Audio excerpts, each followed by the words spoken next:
The boroughs are New York City. The burbs are everywhere else. Real estate is the ultimate game of risk and reward. It's the biggest investment most people ever make. Fortunes are made over a lifetime and lost in a day. And we're not playing with monopoly money. How do you stay ahead? Who's buying? Who's selling? And why? What do they know? We want the truth. You need an edge. Boroughs and Burbs is your secret weapon, giving you the insider knowledge and strategies you need to succeed in the high-stakes world of real estate. From Palm Beach to Palm Springs, Manhattan to Malibu, we press the experts to expose the pain, find the deals, and occasionally predict the future. That's Boroughs and Burbs, Thursdays, 3 o'clock Eastern, noon Pacific, because everyone can make money in real estate. Welcome to Boroughs and Burbs. This is episode 78. I'm going to hit my fancy share screen and show you that this is Talking New York. We've got Vince Rocco on. He's with us, and hopefully some of his 40,000 listeners find us here today. He does a weekly podcast, has been doing it for most of a decade. Today, we get to turn the tables and interview Vince on what it means to be a successful podcaster on real estate in New York. The show was called Good Morning New York with Vince Rocco. Now, he's taken a 2-year hiatus. Now the show is called Talking New York Real Estate. And now I'll stop talking, turn the mic over to Vince, and say, welcome. We're very happy to have you on the show. And I understand the first thing I want to hear about is, how did you come to meet Roberto 17 years ago? And what's that been like? 21 years ago. 21. You guys are old. We're old. I'm old. He's not. But thank you so much for having me today. I really appreciate it, and I really was looking forward to it. But I did want to show Roberto this because I think we talked about it a while ago. He remembers this very well. I used to watch American Idol like it was, the only television show on television, and I was addicted for years and years and years. I haven't seen the show in 10 years or more, whatever, but I still remember those days. I used to blog about it in our internal office email, and I'd get so passionate about it. And I guess I think about it sometimes, maybe that's the start of where, all this need to deliver content or broadcast something. Maybe that's where it started. So that's an interesting question, because it's a real estate podcast. So do you do it? Do you give the people what they want, or are you trying to just fill dead air? Dead air. That's we'll talk about that in a bit. But listen, I do try and give people what they want. The topic of New York City real estate is so gigantic. It really includes the entire metropolitan area. Including, Long Island at times, Connecticut at times, New Jersey at times, and of course, all the boroughs of New York City. Said to me through the years, don't you run out of things to talk about? And I say, it's New York City, it's real estate. How could you possibly run out of things to talk about? So the answer to that is no, we never do. We enhance as we go along. We've done topics many, many, many times over the 8 years, but I mean, different spin, different guests, different panel members. I'm hoping that I am giving people what they want, because what I've learned through the years is New York City real estate is a pastime around the world. Everybody, anywhere you go, is fascinated with New York City real estate. So, the fact that my show has a global audience, people in countries I've never even heard of listen to the show. That reason and that reason only. Because they are fascinated with a $250 million penthouse that just sold, or a $500 million, whatever that is listed on the marketplace. See or hear these numbers. So people pay attention, and people, I guess, want as much as we can give them. It's a struggle. As I was telling you, John, before we started the show, it's Thursday afternoon, and my Thursday afternoons are dedicated to next Tuesday's show every week. I sit here in my home office, and I sit here for few hours and I already have the show booked, but I have to come up with content. I have to come up with questions. I have to come up with prep material for people. And it takes a village. So for all us country mice in the room who look at it from the outside in, when you talk about New York real estate and everybody's fascinated with New York real estate, isn't that like just a dozen billionaires who own all these big buildings and 60-70% of everybody rents from them? There's a possibility that that's probably 85% true, but the other 15% I think is because of the way we transact business here in New York City. Unlike any other place in the world, unlike any other place in the state of New York or the tri-state area, the way we transact business here in New York is so different than anywhere else that it's fascinating in itself. It's complicated. It's hair pulling. I mean, I'm just going through a deal at the moment.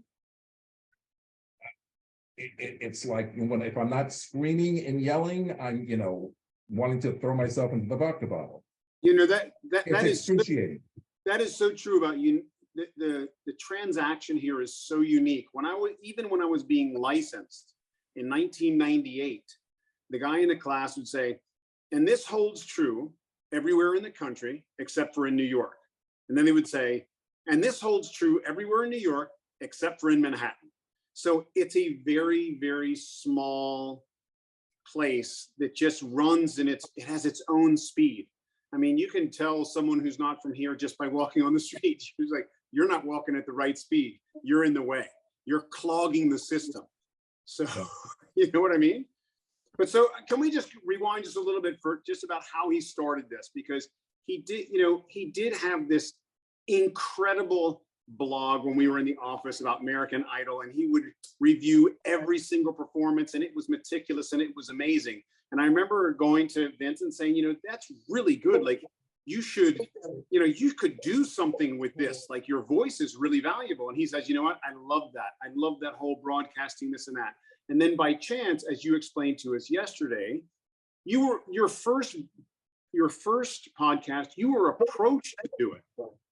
You were approached, but then, and I also you have a teaching background. I do, yeah. So after the first incarnation of it ended, you did have a desire to come back somehow and do it again. But I think it's just knowing you, it seems like it's part of your desire also to teach a little bit about what we're doing in New York that also brought you back. Am I wrong in that? And Vince, lean forward because I think I'm getting too much echo. Lean forward. I want to hear you better and see you better. The man behind the mic. And so here's the thing, Roberto, you nailed it. You're 100% correct. I am one person who says all the time, I'm always late to the dance, okay? I'm always the last one at the dance. And so what does that mean or translate into how my career went? I studied teaching and I studied broadcasting in college. All right. I taught for about 7 or 8 months after I graduated, and I realized, you know what, this is really not for me. It takes too much. These kids are driving me crazy, whatever. Off to corporate America I went. Never did anything in broadcasting. All right. So fast forward, I don't even want to tell you how many years later, the phone rings, and I told you guys this the other day, and someone recruited me to do the first live internet radio show / podcast called Good Morning New York Real Estate.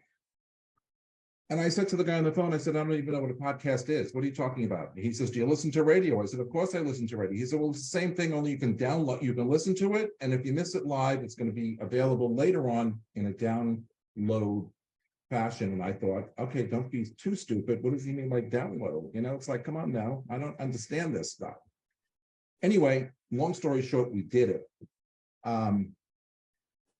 And it took, I think I had a 13-week contract, and it took off and it started doing really, really well. So of course I got another contract, and 7 years or 8 years later, Good Morning America was a huge success around the globe, and that's one of the things that makes me feel good, because it's something that I think John asked before. Listen, because maybe we are giving them what they want to hear. I really haven't put my finger on it. The other thing too is late to the dance. I graduated college as a teacher, and 5 years ago, I was asked to teach continuing ed for, license renewal at New York Real Estate Institute. So here I am, all these years after my teaching license. Now I'm a certified licensed instructor at NYREI teaching continuing ed, which I've got a bunch of classes coming up next week. So late to the dance, but that's how the broadcasting started. And now, after a 2-year absence, we're back because people kept saying, when are you coming back? We really like the show and we want it back again. So, kind of dragging my feet thinking, I shut it down because I needed a break. It was COVID, we couldn't do it anyway. And I said, okay, let's go back. And here we are about 7 or 8 months later. And the show so far is tracking really, really well. And it's really well received. I mean, I just say thank you to everybody who listens because it's a lot of work. So let's talk about what it is, because I think it is quite a bit different from what Roberto and I are doing. We're doing a conversation, totally spontaneous, nothing is scripted, and we're doing it on video. And he and I have no idea where the conversation will take us. When I listen to your program, it's a little bit of news, there's a little bit of conversation, and there's a panel with you in the studio. And that's another key difference. You're in the studio physically with your panelists, your experts, but there's no video. So talk to me about that dynamic, what it is, and why why you've chosen to do it that way. Okay, first of all, video coming soon. Maybe not every episode, but video coming soon. I mean, I think that's just a likely progression from where the show started to where we are today. Yeah, I script the show probably with way too much content, because I'm one of these people that I guess I learned how to write in school, and I have to have enough content. So, and when I prep my guests before the show, I always say, listen, in no particular order, but this is what we're going to talk about. Here's the topic. Here are some questions. I might move around and do a lot of things. I might have follow-up questions based on something someone says. So we go off script, but I have to have my content and my script in front of me. So if I need it, it's there. A lot of it is, I read through it a couple of times before we go to air. It's kind of like in my head anyway, so I don't have to really read the questions. I really kind of know what they are. But it's also good what I'm finding out for the guests to be prepared as much as they can be. And again, I tell them, nothing is written in stone here. If you have something to add to this, please do. I write a lot, and that's what I do on Thursday afternoons, and I just completed it before I put into this broadcast. So, I'll review it later on, see if I need to make changes and go from there. We do it in a studio, and we've always done it in a studio, a bona fide radio studio, and now a podcast studio, lights, whatever, all over the place, professional mics, an engineer that's dedicated to the show. I have a producer, who sits in the United Kingdom, believe it or not, tells me, gives me the best advice in the world. This is great. This is, change this up or whatever. I feel like I run this like a news show. John, you said before, it starts out with, the opening of the show. I go through a lot of news items, anything that's new in New York City, anything that's happened in New York City, new regulations, whether they're governmental regulations that affect the housing market, or just a celebrity buying a $40 million, penthouse somewhere. So I always open up with news. Then I go to introduce who's on the show. And then we go through the show, question and answer, talk show kind of thing. So it's a little bit of news, it's a little bit of talk show, and it's a lot of entertainment because we all get along. And I know so many agents who, work in our industry that come on to the show. We already have a working knowledge as to who we are. We've met before, we've shown before, we've done deals before. And I have a regular panel that shows up most weeks. I mean, everybody's busy, so they're not on every week. So the show works from three levels: news, talk show, content, and then entertainment in a studio, 1 hour, and we go from there. And it's like I walked out of the studio on Tuesday, 2 days ago, and here I am yesterday starting to fuss with, oh God, Next week is right around the corner. What are we doing next week? I mean, I had a working something or other in my mind as to what the topic was, but now get to work. So you finish one show and you go right to the next. So it's a big production, but I feel like I have to have a big production around me in order for me to do what I like to think I can do well. I'm sure there's many people better than me, but I think I can do it well, and I need to have that production around me to, make sure that I do it right. Let me ask you this. I kind of always have this metaphor in my head of Bill Maher's show with you, just because he had politically incorrect, and then it went off, and then he came back with, like real time. And you had a show, you did it. It was a format. It was extremely successful. And because of COVID, it kind of disappeared and shut down because of innumerable reasons. When you decided and when you kind of reimagined it coming back, what did you want to change? What were things you like, this time I want to do this, or I want to take it a little bit more in this direction? Were there certain, or were you like, I just need to replicate it under a different name? Like, how did you approach that? The above, yes, I wanted to change the name because even though I own all the content from Good Morning New York over at the Voice America Network, I mean, they really can't do much with those 350 shows.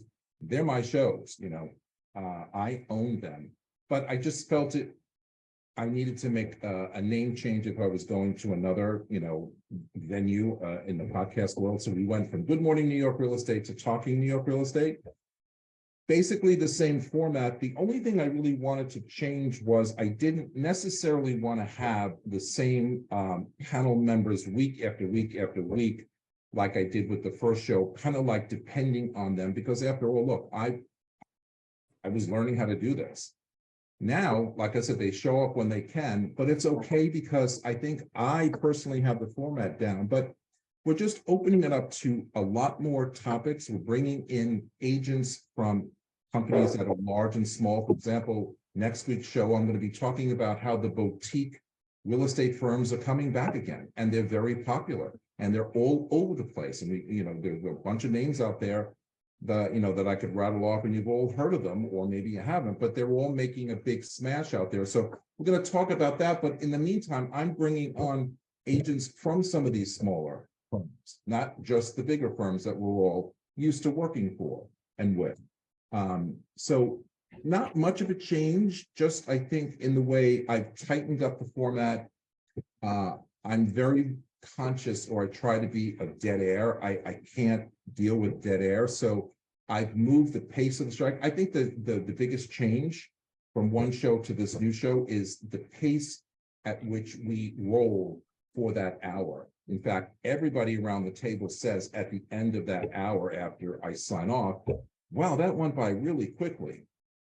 And I agree, because I move from topic to topic, and sometimes we have lots of stuff to talk about, and we just go and go and go and go. And I think that's the biggest change we've made versus just kind of lingering and whatever. I want to go deeper on what you just said. The change in New York. I mean, we'll come back to your show, but I want to come back to you as a New York expert. Nobody has their hand on the pulse of New York real estate like a weekly news radio host. When you say New York is moving back in trending toward boutique agencies, can you talk a little bit more about that trend and name some names, if you will? Well, listen. Who's exciting?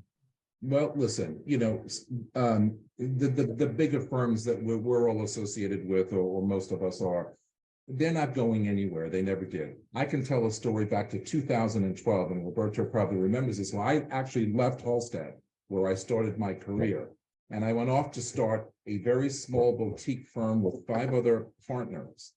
And everybody yelled at me. Everybody told me I was out of my mind. You're doing so great here. You're just at the start of your career. Whatever. Why would you do this? And why would you go to an unnamed firm and think you're going to do what you're doing here or better? Well, I proved them wrong. What I realized after starting, first of all, starting a firm, managing agents and doing all that stuff is another take a village situation. But my business didn't suffer. My business grew. My business grew tremendously because it just did. And it wasn't necessarily a sign of the times. I went from, 6 agents when I first signed on to that new company to, I think, 68 or 69 after 2 or 3 years. And then we kept going from there before, we all left, and that was another whole story. But we were doing really well. And it was because the pulse of the marketplace then was the smaller companies needed to start up, needed to grow, the Wall Street darlings. I mean, we were written up in every magazine and every periodical you could imagine, how fast we were growing. Our revenue from year to year was off the charts. My personal business, when I had time for it, was better than it was, former years at Halstead. So what I have seen, then I came back to Halstead, now Brown Harris. I don't even remember, 2015, 2016. So I'm back a long time already. Bottom line is, what I've seen from those days, the boutique days, to back to the big company days, and now sort of going back to the boutique days, is people out there want to work with you, the agent. It doesn't matter who you work for. If I'm a seller, if I'm a buyer, I don't care what your company name is. I really don't. But that's never changed. Now more than ever, the big firms are saying you need technology, you need a worldwide network, you need the tools that only a big firm can bring. But And some of them- therefore, are they missing something? Is the market responding to that or not? No, I mean, look, technology is not helping me find buyers and sellers, and technology is not helping me close buyers and sellers. That's me. Now, look, when I first started in this business, we didn't have anything. We didn't have a website. I think Corcoran was the first company that came with a website. Halstead followed right behind. I don't need technology to help me do my job. I don't need it. I use it. Why not? It's there. It's in front of me. By the way, that's the mantra of the larger firms these days, but also the smaller boutique firms right now that are starting up with the same thing. You need technology, you need this, you need, now, I read something either this morning or yesterday about how artificial intelligence is going to change the world of real estate along with changing the world of so many other industries. So what? Who cares with artificial intelligence? My famous hashtag on social media is, so what? Who cares? Just do what you got to do. That's not going to sway me to come work for you, big company or small company. I'm going to still do what I do because it's all about relationships. Technology hogwash. Fruit over technology. It's like, okay, big deal. Next. Wait. Hogwash. You rely on social media. I rely on social media and technology to make a bigger brand than I would otherwise. Well, that's different. But are you doing that internally, or are you doing that through your company?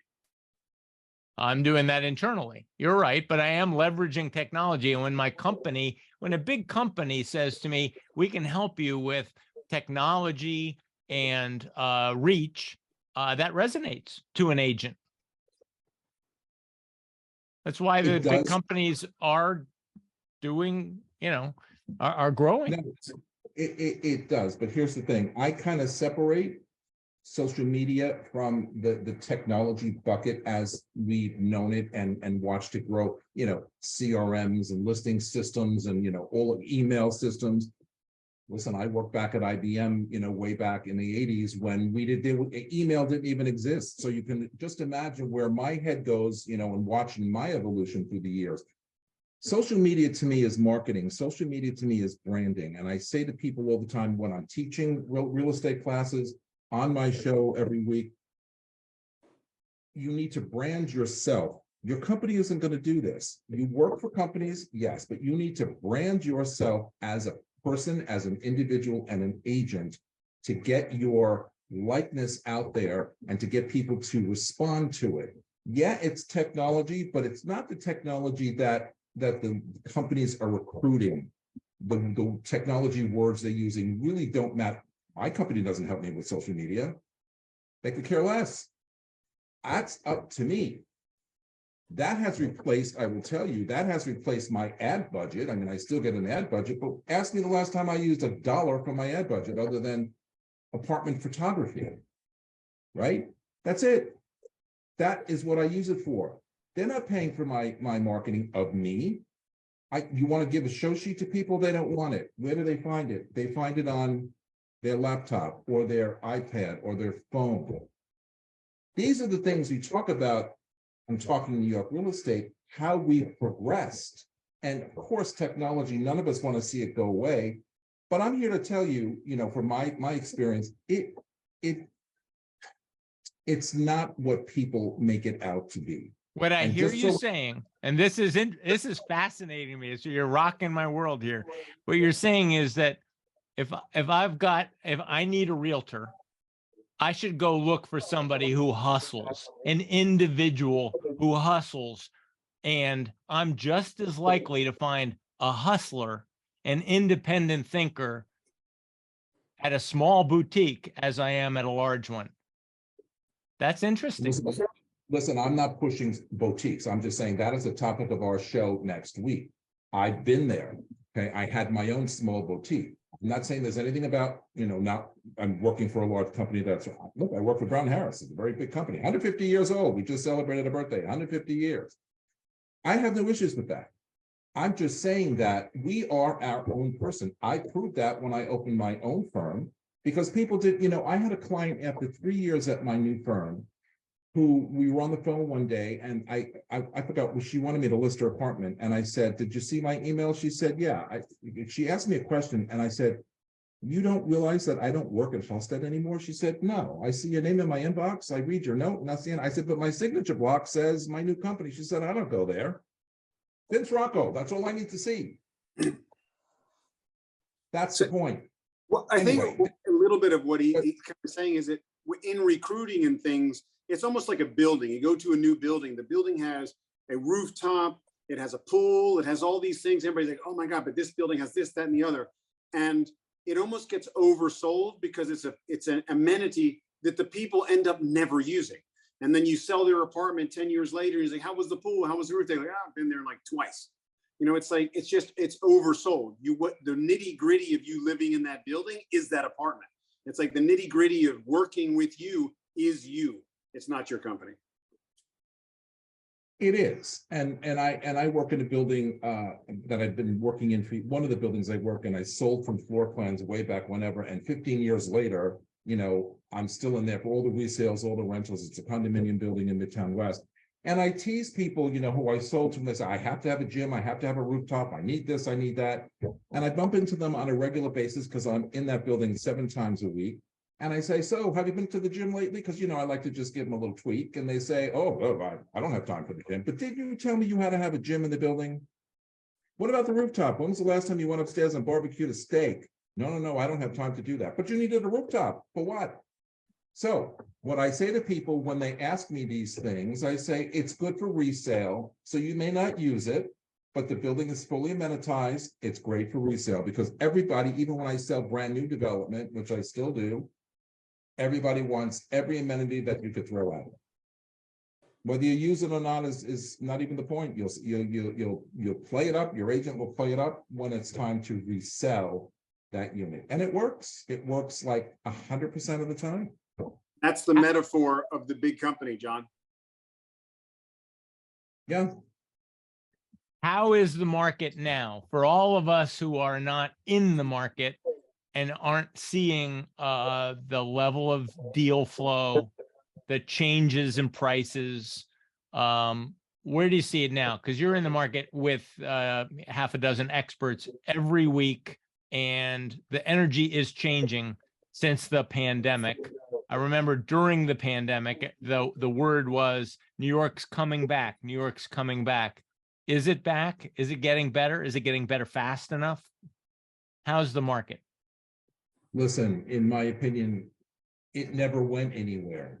Okay, we hit the pause button, and I've been in this business for 21 years, coming up next month, and I remember the ebbs and flows and the ups and downs. And we used to yell and scream about the New York Times writing a really bad article about real estate and what happened. The buyers ran home, they locked themselves in their rooms, and they didn't open the door. They didn't do anything until the market changed. What happened? How did the market change? No one knows. Somebody flipped a switch. It became a seller's market. Now these buyers running down the street with their hair on fire, can't buy fast enough, and are getting stuck in bidding wars and over asking prices and da, da, da, da, da. Why? Because I'm afraid it's going to go even higher. So it's good getting better. It's getting better, but it never really, my point is it never really went anywhere. We have our ebbs and flows. It was flat for a year, okay? Flat doesn't mean disaster. Flat just means less deals happening, but sellers still have to sell at some point. Buyers still have to buy at some point. So I'm seeing now, look what happened at the end of 21 into 22. I mean, I don't think I've ever seen a market. I sold a brand new development in 6 weeks, 6 weeks, full price, no concessions. In 21, because New Yorkers can't stop. You know, New Yorkers build up and build up and build up to the point where they say, okay, now it's time. I got to get out there. And I didn't do anything for a year, 2 years, saved a lot of money. I got to do it. Brand new development sold in maybe 7 weeks. Couldn't, but the developer was, you know, out of his mind. Our development division was out of their mind. How did this happen? I don't know. People just like what we were selling. Who knows? The market fluctuates. It doesn't really, it's uncertain sometimes. And I think we're coming out of an uncertain market. I don't think that we are heading in any bad direction. I mean, interest rates are interest rates, but that'll level off at some point this year. 4.5% is my prediction by the fall of this year. To normal levels, by the way, 4.5%, guys, normal levels. Where are you getting 4.5? I'm hearing 5.5 from the big banks. I predict 4.5. I don't know. You heard it here first. Vince says so. I did. New York Times is breaking with that tomorrow, I hear. Listen, and if I'm on the byline, that's even better. I think, all right, so here's let's talk interest rates. In my world, where less than 2% of the housing stock is co-op, everything is far more interest rate dependent out here in the suburbs. In New York, where I believe most of the housing is rented, and of what's left, tell me if I'm wrong, 2/3 of it is co-op and 1/3 is condo. Is that right? Yep. Yeah.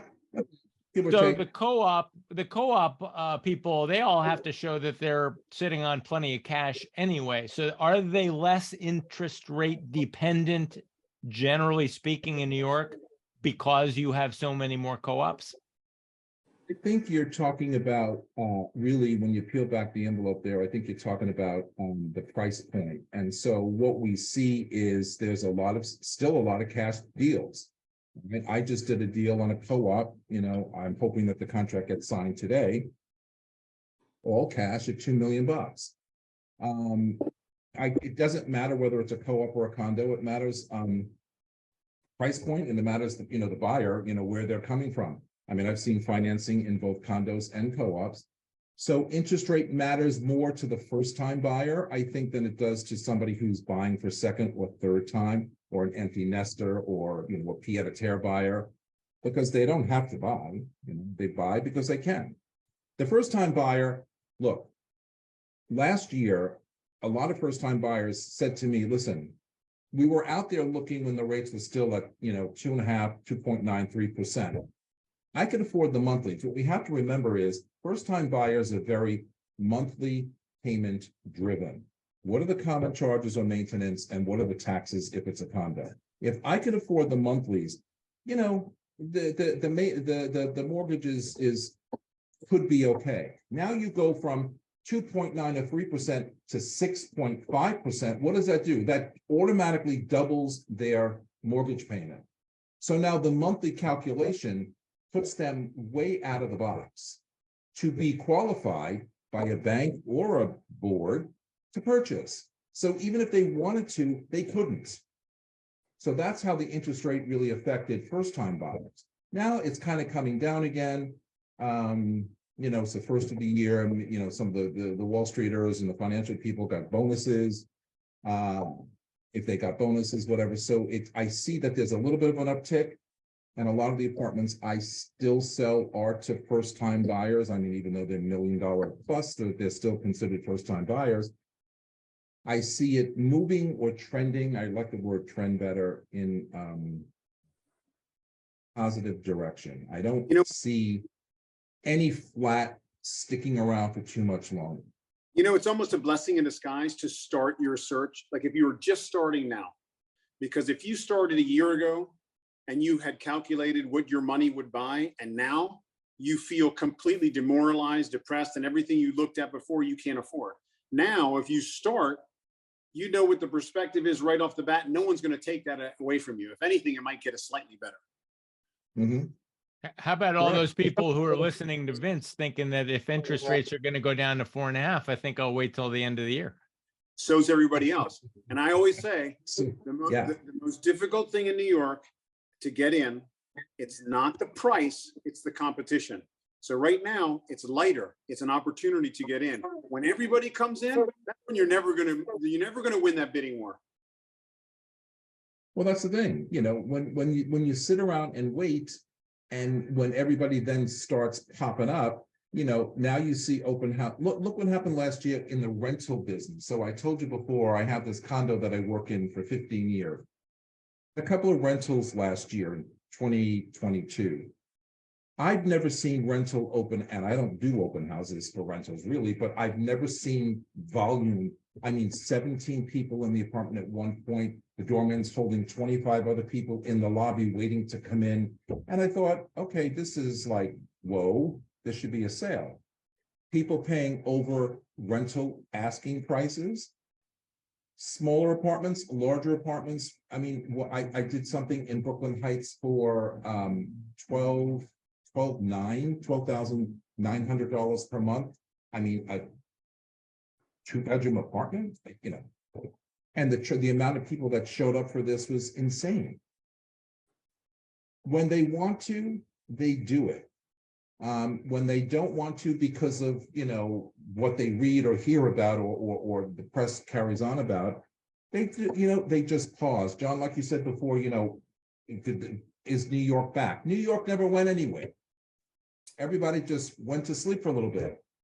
No one ran out of town and no one ran back into town. They just took their time and waited for, we're a city that works on buzz. Okay. When the buzz is out there, watch out. Well, I'm going to tell you that it's the spring market in Connecticut is frantic. I have a client who bid on like you said, starter home.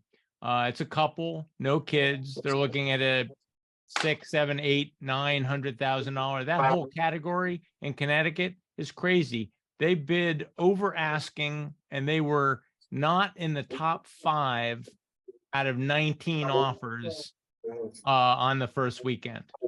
And we just called Michelle across town, and we said, so what happened this weekend on your open house? And she said, I wish I had 24 more of that.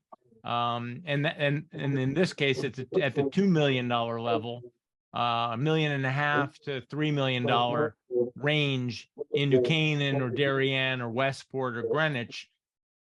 We have no inventory. A town like Darien, which typically has 250 houses on the market at the height of the spring market, has 26 single family homes, 10% of what they should. So when I say, how's the market in New York? And you say, it's good and getting better. Let me just contrast that with, compared to some of the crazy markets around the country, New York is just, sane? It's still sane. I can still get a decent deal in New York. Yes. But just to go back to what you said, Westchester County is also experiencing the same thing. My sister has been looking up there for 2 years. One of these buyers who, I don't know, the price is going to go down. Maybe I should wait. Okay, you waited. Now they're up $250,000 from where you started. Okay. Now she says, but I think I'm going to be priced out of the market. Well, you know what, sister? Either you pull the lever now and you do something, or you don't, because you're not going to, because that 250 is going to turn into 300 and 3.25 and 350. So, Yeah, you can still get a deal in New York City, but you know what? You can always get, but it depends on how you define deal. You can always find something in New York City that meets your requirements, that meets your, budget, that puts you in the neighborhood you want it. You just have to have patience to get out there and look for it. Everybody says New York City is always priced so high. It's priced, it prices people out of the box. Guess what? Last time I noticed, everybody in New York City has lots of money. Okay? I love that. They could afford it. I mean, come on now. I think the New York Times ought to include that on tomorrow's story. Under my byline. I'm telling you, it's, I went to the grocery store the other day, one little bag, okay? One little bag. And one little bag was $68. And I thought to myself, as I'm walking out of the store, a bodega, okay? What the hell did I just buy for $68? Not an apartment. Not an apartment, but it's like, come on now, and we're gonna fuss about the price of an apartment in New York City? So what do you think prices are doing on at the $1 million to $3 million level in Manhattan? Are they appreciating at 5% per year, 10%? Or are they just holding steady? I think I don't like to put a percentage on stuff because it's always such a moving target, and it also depends on the neighborhood, the borough, wherever it might be. Upper East Side, Upper West Side. Come on, I'm going to pin you down. Upper West Side, probably a little higher. Upper West Side, maybe 3 to 4%. 5, if you stretch it to that. But again, it depends on the building. It depends on the apartment. Yeah. Depends on the street. Goes back to, and Roberto can back me up on this or better. It depends. Look, years ago, when I first started in this business, we had one market, okay? The New York City real estate market. When we talk about markets today, and I'm very careful when I'm on my show talking about markets, we don't have a market any longer. We have multiple markets. Every borough is a market. Every neighborhood within a borough is a market. And in some neighborhoods, certain streets are its own market. Park Avenue, Fifth Avenue, Central Park. Even a building can be its own micro market. And even a building. So you can't really pinpoint saying, in general, the Upper West Side is seeing appreciation of 3, 4, 5%. Yeah, and maybe in some cases more, and some cases less, because, and I'm not so sure that it's a good thing, how this is morphed, from one market to multiple markets. And we just kind of go on the comps in a building to see what that appreciation has. Look, I've seen up to 10% a year ago, based on what people paid way back, whatever. Year of the flood, as my grandmother used to say. All right, let's get back to podcasting. As one of the most successful podcasters in New York, and certainly I put out on the invitation that the 25% of all podcasts in the universe quit after one show. And I think it's something like 50% only make it to 10 episodes. So after doing 7 years of this and having a huge following of 40,000 people every week at the peak, tell us about how it made you rich and famous. From your lips to God's ears.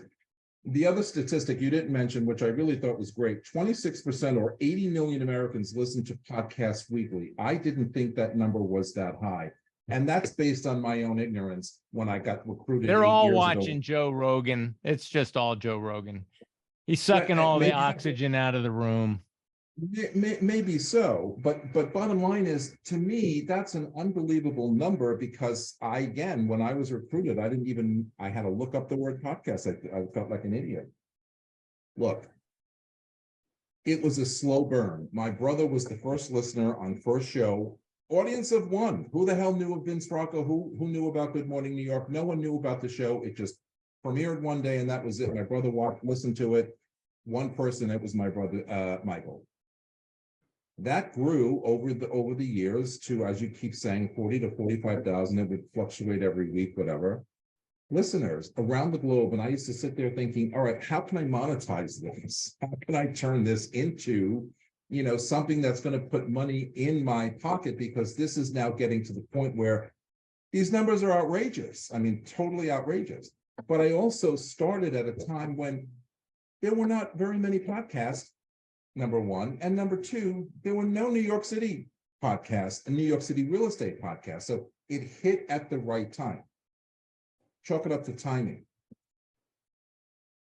But then I started thinking, after the monetizing thoughts I was having, I started thinking, I didn't start this to make money. I didn't start this to turn it into, a return on investment. I started this because of my love for broadcasting, my love for writing, and my love for real estate. And when I put all that together and I can put it into a venue where I have people that want to listen to it every week, it's like, okay, I get to do the podcast, the broadcasting that I like. And by the way, the first 7 years were live. It was a live show in and out of commercials, which I had to learn how to do. I'm being satisfied because I'm broadcasting. Okay.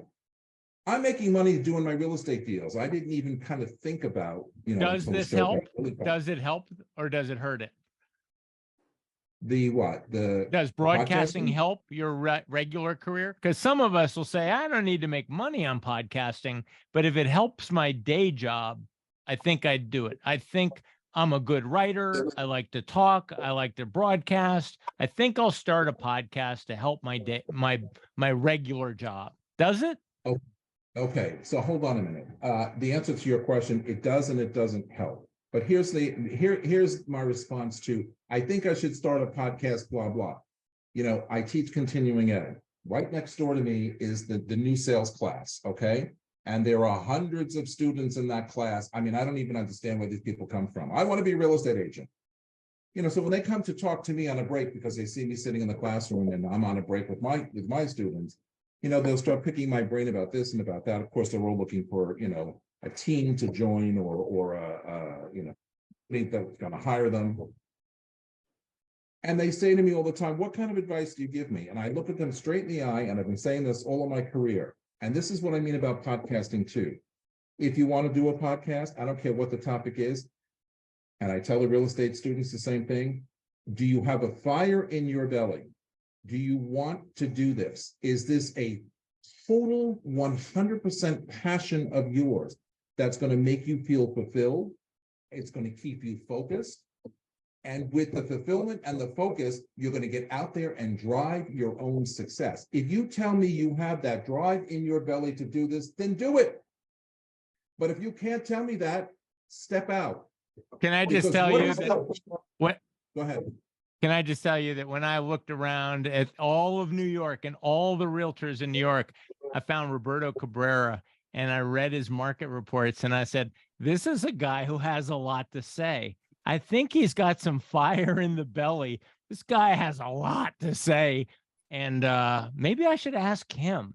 So he's not the best, maybe not the smartest guy, maybe not the best looking, but clearly had a lot to say. And so I asked him, and here we are 3 years later. It took some convincing.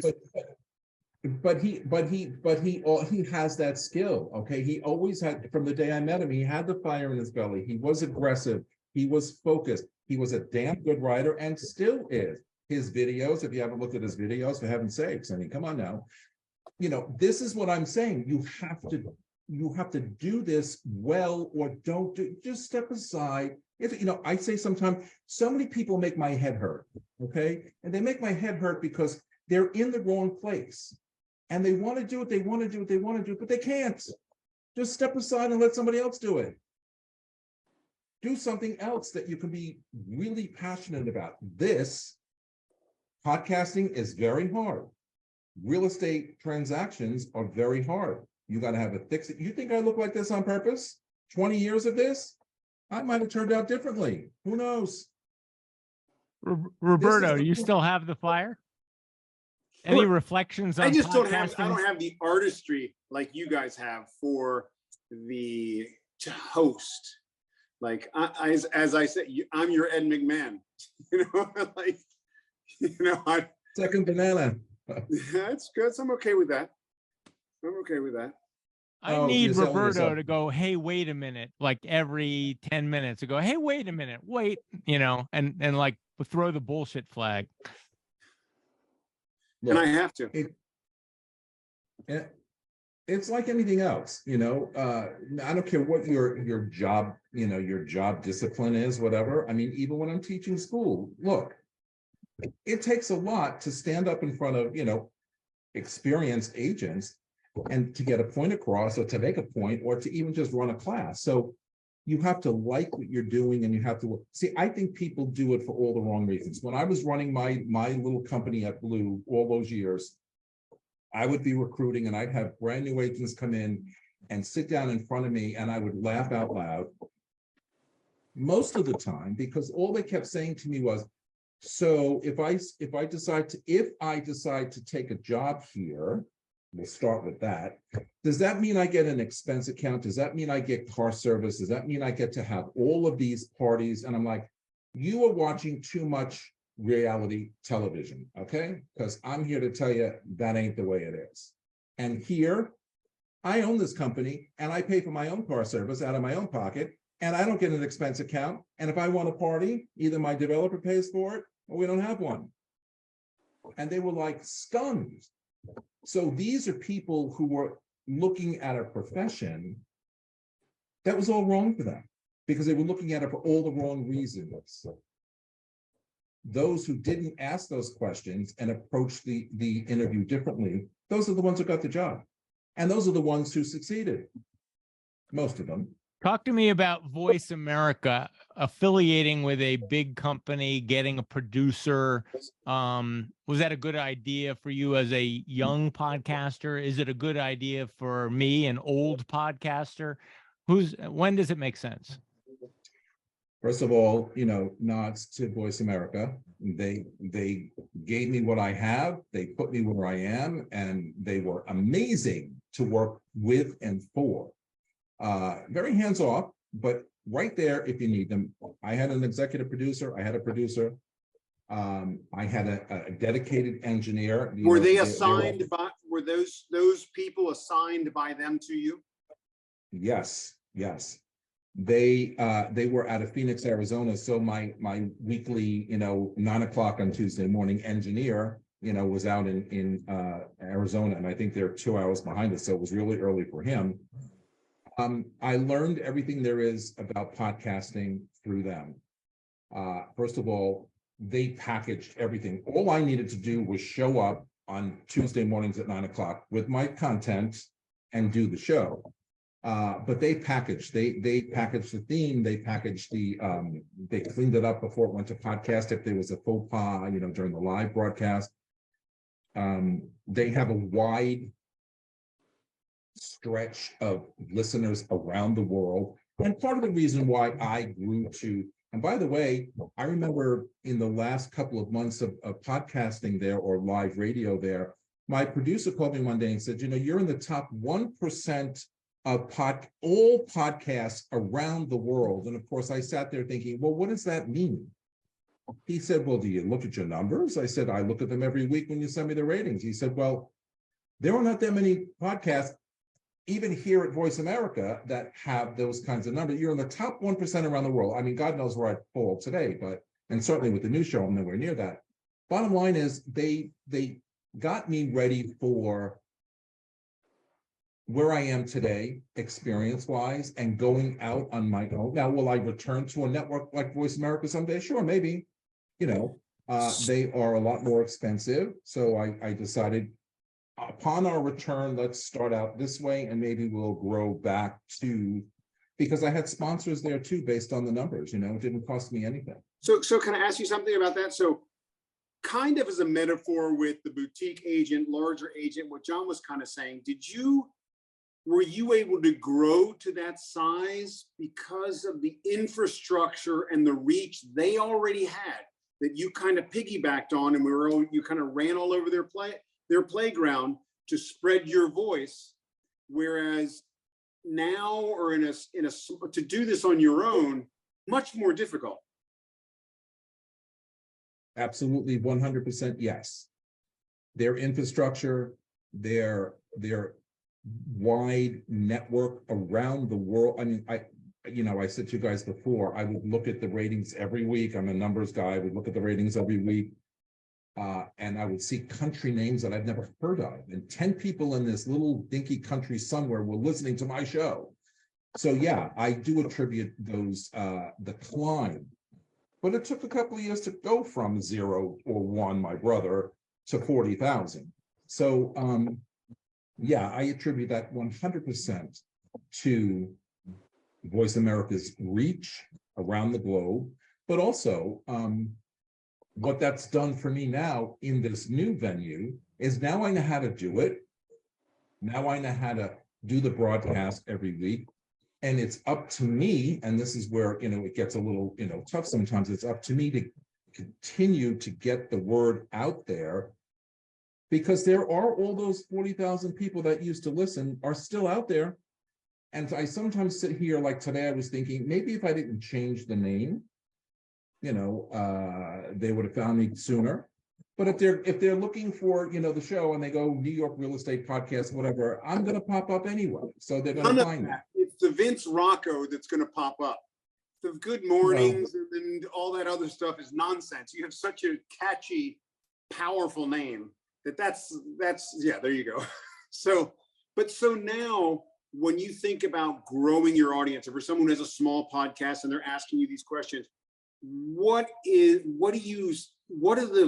the go-to things? What are the top 1 or 2 things that you're employing or that they should do to grow your audience? That's a very good question. I think that the best thing we can all do is to just stay focused, stay on message, stay top of mind. What I try to do all the time is get this show out there on social media. There's your technology, John, as much as I can. Talk it up. When people say to me, hey, I listened to your show, I really liked it, I say to them, because now I have to do things differently. Go back to the show if you haven't already and rate it, because I'm being told now by my new producer that every time someone rates your show on Apple Podcast, it does something out there in the universe where it pops up in more people's search engines or whatever than it ever did. I don't know these things. Voice America did all of that. So, what I've learned is just to stay focused, stay top of mind, to really pay attention to. I need to deliver a great show. There's a difference between good and, I think somebody asked me yesterday, or maybe John in the prep material, the difference between good and great. I'm not satisfied unless every show is great. And every show is not great.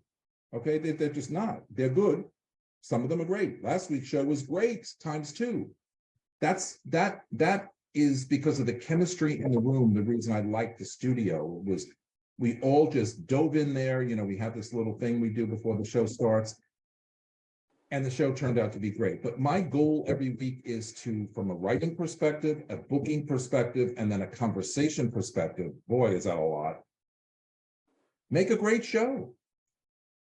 And we don't hold back. We talk about everything there is to talk about. Somebody said to me a year or 2 ago, listen, so is the reason you're not coming back to doing the show anymore is because, you ran out of things to talk about? I said, are you kidding me? New York City real estate, just New York City people, and you think I have nothing to talk about? For real? No, I just needed a break. I just needed a rest. There's always something to talk about, and there's always something to improve. Always. Where do you go from here? Television. I mean, seriously, you started the show saying that video is next. How do you transition from an emphasis on writing and a live conversation in the studio, which is then edited, to a video show? What kind of changes do you have to make? Stay tuned. That's the quick answer. The long answer is, I didn't know anything about audio broadcasting before I started that. I had to learn. By the way, people think they could just sit in front of a mic and just, go on and on and on. You can't. There's an art to it, just like there's more of an art to doing television or video like you guys do. So there's a lot more prep, I think. There's a lot more, I'm not going to be wearing this on television, or maybe I will. I don't know. But you could. I don't know. It's all unknown territory. So I don't really even have an answer for that. I right now, I'm going back on what I learned from an audio perspective, and hopefully that'll translate. There's nothing in the immediate works, but there's a lot of stuff being talked about or generated. I mean, the producer I have now is like all over this program. He tells me it's the best, podcast that he works with. And I'm like, thank you. Where do we go from? I said the same thing. So where do I go from here? And he's the one who brought it up. I don't know. All right. Let's see. So be brutally honest. Rate this show. Good, great, could have been better. Too much Engel, not enough Roberto. I know. Oh, your show. Oh, yeah. No. This is great. I think, listen, you're bringing awareness of something to your audience every week, like I am. So again, you are the one who has to say, for me, it's a great experience. I had fun with this, but you have to sit there and say, so when the lights go off, did I pull that off? I walk out of the studio every week saying, was that good? Was that not good? Maybe I said too much. Maybe I didn't say enough. I should have grilled that one a little better. We're all our biggest critics. I had fun. I think, you touched on topics that are relevant. Look, if you want to be and stay in front of people, you got to be relevant and talk about what people want to hear. And no one's really ever, once before on my old show, they surprised me. They made me sit on the other side of the table. One of my panel members got behind the mic. I said, what are you doing? He said, we're going to turn the tables on you and talk to you. I like, but we don't have anything prepared. They like, don't worry about it. We do. They shocked me and surprised me. So being able to do this side of the deal is great. I don't ever get to do that. So it's enjoyable for me. Well, you did just fine. I think this was very good, very engaging. There was no, as you say, dead air. No dead air. I don't believe in dead air. Remember. All right, Roberto, thoughts? My dear friend, Vince, I've known you for so long, and I can't tell you how much I appreciate it. I love hearing your voice and actually seeing your face this time. It's been a pleasure. Thanks so much for being here. Thank you for supporting us. And we definitely support you. So thank you. Listen, I'll just end with this. I always say success is where preparation and opportunity meet. Be prepared and go out and find that opportunity, whether we're looking for the next deal or we're looking for the next podcast. Just do it. Just do it. And where do I find your show if I want to watch it live? What time? Where? Apple. It's not live. It goes to we tape on Tuesday mornings and it drops on Wednesday mornings. So any Wednesday morning, go to find a new show on Apple Podcasts, Stitcher, Spotify, YouTube. It's all over. And Good Morning New York, the same thing. Any app that you find, any podcast, you'll find 300 plus shows of Good Morning New York. Excellent. Awesome. 300 plus shows. I'm going to go listen to them all. Thank you. Thank you, Vince. This was great. Vincent, Johnny. Thank you, Roberto. Peace out, guys. Thank you so much for having me. Next week on the show, we have ethics and hidden greed. Our guest is a Yale professor who's been consulting with McKinsey and Bloomberg and a number of companies, but he's written the book at Yale on ethics and hidden greed, and we've got him on the show next week, and I will be broadcasting from Iceland. Yes, wow. Iceland. So I'm going to Iceland. I'm bringing the studio with me, and I have no idea what kind of a show it's going to be from Iceland, but we'll give it a shot. Ethics. Now I'm jealous. Travel safely. Thanks, everybody. Bye. Thanks, guys. Iceland is great. You would love it. I can't wait. You would love it. It's the best. I'm going to be broadcasting from top of the mountain, literally. No, go to Blue Lagoon and lay down and broadcast. Is that what you want? You want me in a swimsuit? Oh, whatever. Anything for ratings, Lisa. Anything for ratings. That's right. You would can't look wear your bow great. tie if you got a swimsuit on. What'd you- You won't see a swimsuit. It's all white. It's like milk. It doesn't show. Don't worry about it. Just enjoy it. That's exactly what I look like in a swimsuit, all white. You guys. Bye, guys. Bye.